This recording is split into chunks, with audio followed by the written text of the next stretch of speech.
The president pledges that any power will not be allowed to destabilize the country rescued from brutal terrorism. A petition filed to prevent the dissolution of North Central Provincial Council before the end of its period has been dismissed. The Hambantota port begins transshipment operations. The power generation in the country has been greatly affected by the rapid drop in the water level of hydropower reservoirs. The Colombo Commercial Court extends the enjoining order preventing the telecasting of 2012 Olympics by any channel other than National Rupavahini. The Shanghai Cooperation Summit begins in Beijing.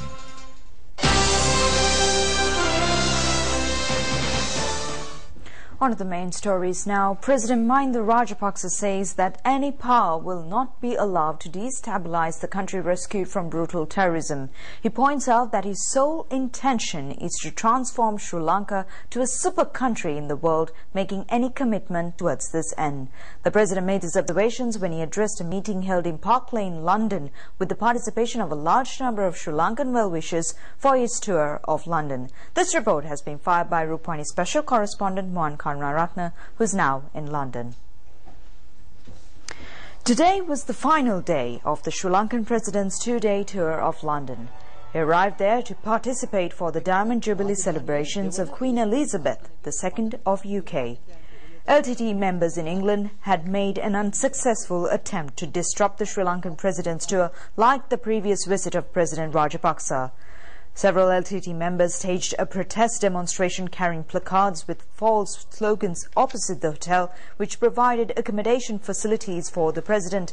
And Sri Lankan expatriates in London responded with a massive protest campaign extending their solidarity to the Sri Lankan president at the opposite direction of the LTTE demonstrators. The Scotland Yard Police of Britain had advised the president not to go out from the hotel. Without considering this advice, President Mahinda Rajapaksa came out of the hotel and mingled with demonstrators, extending his gratitude and appreciation to the group of Sri Lankans with great affection for the motherland. He noted that their protest demonstration of true Sri Lankans was a great strength for him, and he will never allow terrorists to snatch the country rescued from terrorism.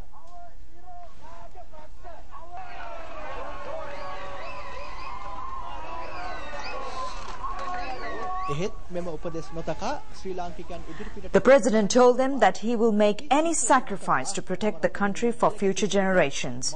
Sri Lankan demonstrators were taken by surprise with the fearless appearance of President Rajapaksa at the middle of two protest demonstrations being held by two groups.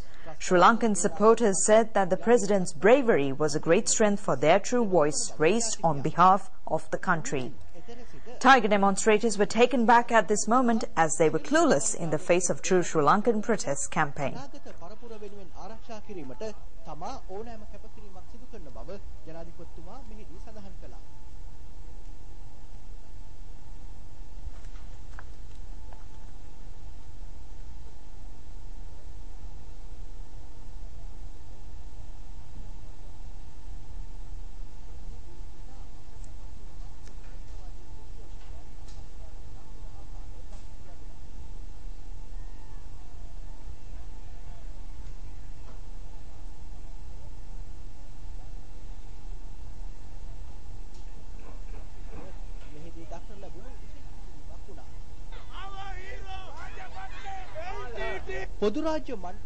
Well, the Secretary General of the Commonwealth, Kamlesh Sharma, called on the President yesterday afternoon.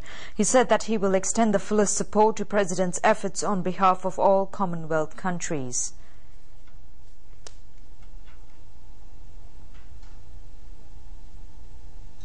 Well, the Sri Lankan President also met a group of members of British House of Lords yesterday. President Mahinda Rajapaksa briefed the actual situation in Sri Lanka in a discussion with them lasting over 3 hours. Several members of the British House of Lords expressed their appreciation to Sri Lanka for restoring peace, defeating terrorism. They noted that the government's development process in the island nation was praiseworthy, and the British House of Lords will extend its support towards this end. Foreign Minister Professor G.L. Peiris, Parliamentarian Sachin Gunawardena, Presidential Secretary Lalitha Wiratunga, Central Bank Governor Ajit Nivard Kabral, the Sri Lankan High Commissioner in UK, Chris Nonis, also attended the meeting. A petition filed to prevent the dissolution of the North Central Provincial Council before the end of its period has been dismissed. This order was issued by the Anuradhapura Provincial Civil Appeal High Court today. A petition filed by UNP Provincial Councillor Anil Ratnayaka was taken up for hearing today. 7 persons, including Provincial Governor Karunaratne Diulkane and Chief Minister Bertie Premalal Dissanayake, have been cited as respondents.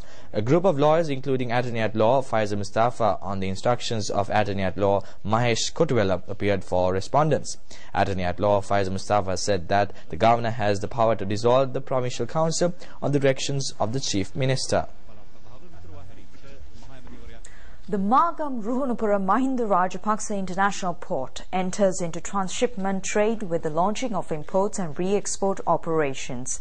2 ships arrived from Japan and Chennai Port in India, docked at the Magampura Port today. A senior official of the Ports Authority said that all vehicles which will be imported to the country will be unloaded at the Hampandura Port in the future. 15 vehicles brought in the shipment of Grecia from Japan were unloaded at Magampura Port.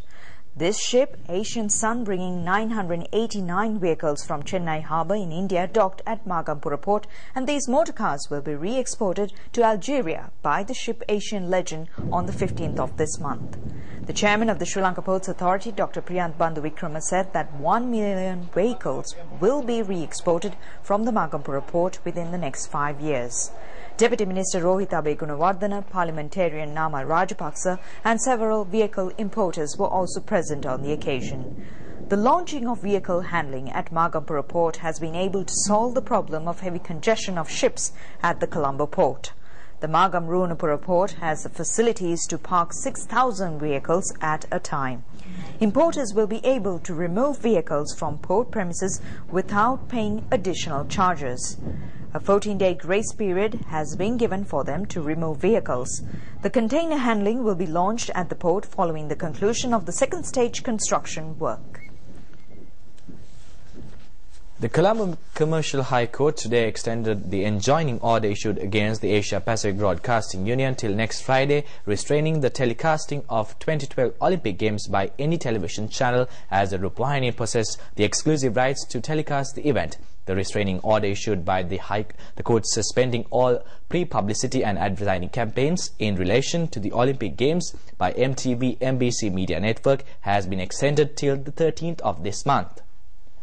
The enjoining order was issued by the Colombo Commercial High Court by considering a petition filed by the Sri Lanka Rupavahini Corporation on the 17th of May. The Asia Pacific Broadcasting Union, its Secretary General Javid Matagi and the Sports Director of the Union John Barton have been cited as respondent. Counsels appearing for the petitioner pointed out that the Sri Lanka Rupavahini Corporation was the exclusive right holder for 2012 Olympics in accordance with the agreement signed by the SLRC and ABU in December 2011. The agreement is valid till the 31st of December 2012. The agreement clearly indicates that any other channel cannot telecast Olympic Games in Sri Lanka. Counsel said that under these circumstances, another channel has claimed that it can also telecast the 2012 Olympic Games. The Commercial High Court judge decided that the intervention of another party at any instance where the Rupavahini Corporation had been vested with an exclusive right under an agreement was a violation of the said agreement.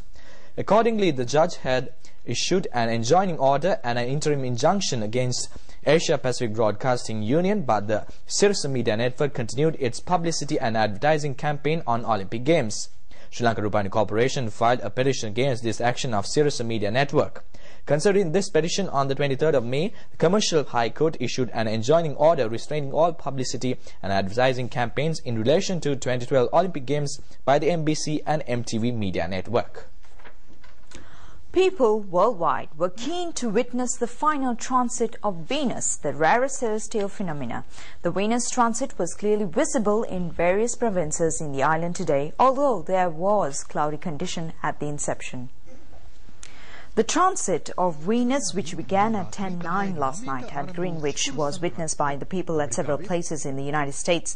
It was seen at various zones in the world for around 6 hours and 40 minutes. It was not clearly visible in Japan and several areas in India due to cloudy condition. People in Australia, South Korea, Thailand and New Zealand witnessed the transit of Venus today. Scientists said that the exploration of information on planets in the universe outside the solar system will be carried out through the transit of Venus.